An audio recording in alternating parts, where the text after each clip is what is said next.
And it came to pass, when King Hezekiah heard it, that he rent his clothes, and covered himself with sackcloth, and went into the house of the Lord.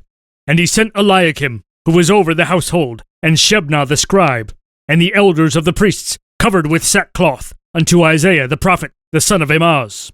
And they said unto him, Thus saith Hezekiah, This day is a day of trouble, and of rebuke, and of blasphemy, for the children are come to the birth, and there is not strength to bring forth. It may be the Lord thy God will hear the words of Rabshakeh, whom the king of Assyria his master hath sent to reproach the living God, and will reprove the words which the Lord thy God hath heard. Wherefore lift up thy prayer for the remnant that is left. So the servants of King Hezekiah came to Isaiah. And Isaiah said unto them, Thus shall ye say unto your master, Thus saith the Lord, Be not afraid of the words that thou hast heard, wherewith the servants of the king of Assyria have blasphemed me. Behold, I will send a blast upon him, and he shall hear a rumor, and return to his own land, and I will cause him to fall by the sword in his own land. So Rabshakeh returned, and found the king of Assyria warring against Libnah, for he had heard that he was departed from Lachish. And he heard say concerning Tirhakah, king of Ethiopia, He is come forth to make war with thee. And when he heard it, he sent messengers to Hezekiah, saying, Thus shall ye speak to Hezekiah, king of Judah, saying, Let not thy God, in whom thou trustest, deceive thee, saying, Jerusalem shall not be given into the hand of the king of Assyria. Behold, thou hast heard what the kings of Assyria have done to all lands by destroying them utterly, and shalt thou be delivered?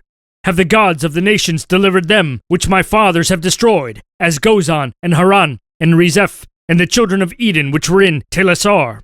Where is the king of Hamath, and the king of Arphad, and the king of the city of Sepharvaim, Henia, and Ivah?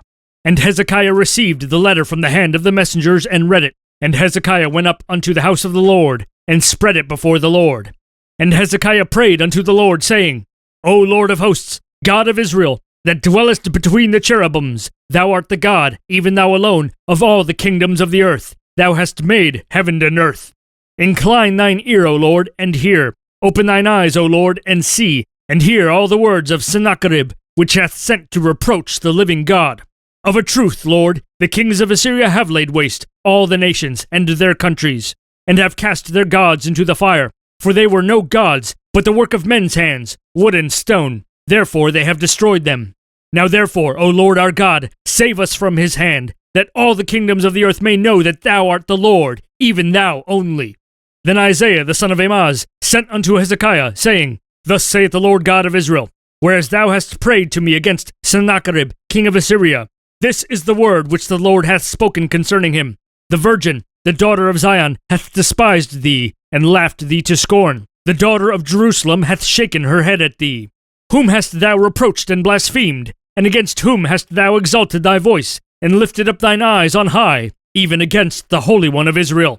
By thy servants hast thou reproached the Lord, and hast said, By the multitude of my chariots am I come up to the height of the mountains, to the sides of Lebanon, and I will cut down the tall cedars thereof, and the choice fir trees thereof, and I will enter into the height of his border, and the forest of his Carmel.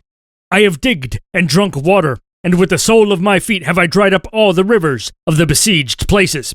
Hast thou not heard long ago how I have done it, and of ancient times that I have formed it? Now have I brought it to pass, that thou shouldest be to lay waste defenced cities into ruinous heaps. Therefore their inhabitants were of small power. They were dismayed and confounded. They were as the grass of the field, and as the green herb, as the grass on the housetops, and as corn blasted before it be grown up. But I know thy abode, and thy going out, and thy coming in, and thy rage against me. Because thy rage against me, and thy tumult, is come up into mine ears. Therefore will I put my hook in thy nose, and my bridle in thy lips, and I will turn thee back by the way by which thou camest. And this shall be a sign unto thee. Ye shall eat this year such as groweth of itself, and the second year that which springeth of the same. And in the third year sow ye, and reap, and plant vineyards, and eat the fruit thereof. And the remnant that is escaped of the house of Judah shall again take root downward, and bear fruit upward. For out of Jerusalem shall go forth a remnant, and they that escape out of Mount Zion. The zeal of the Lord of hosts shall do this. Therefore thus saith the Lord concerning the king of Assyria, He shall not come into the city, nor shoot an arrow there, nor come before it with shields, nor cast a bank against it. By the way that he came, by the same shall he return, and shall not come into this city, saith the Lord. For I will defend this city to save it for mine own sake, and for my servant David's sake. Then the angel of the Lord went forth, and smote in the camp of the Assyrians 185,000. And when they arose early in the morning, behold, they were all dead corpses. So Sennacherib king of Assyria departed, and went and returned, and dwelt at Nineveh. And it came to pass, as he was worshipping in the house of Nisroch his god, that Adramelech and Sharezer his sons smote him with the sword, and they escaped into the land of Armenia. And Esarhaddon his son reigned in his stead.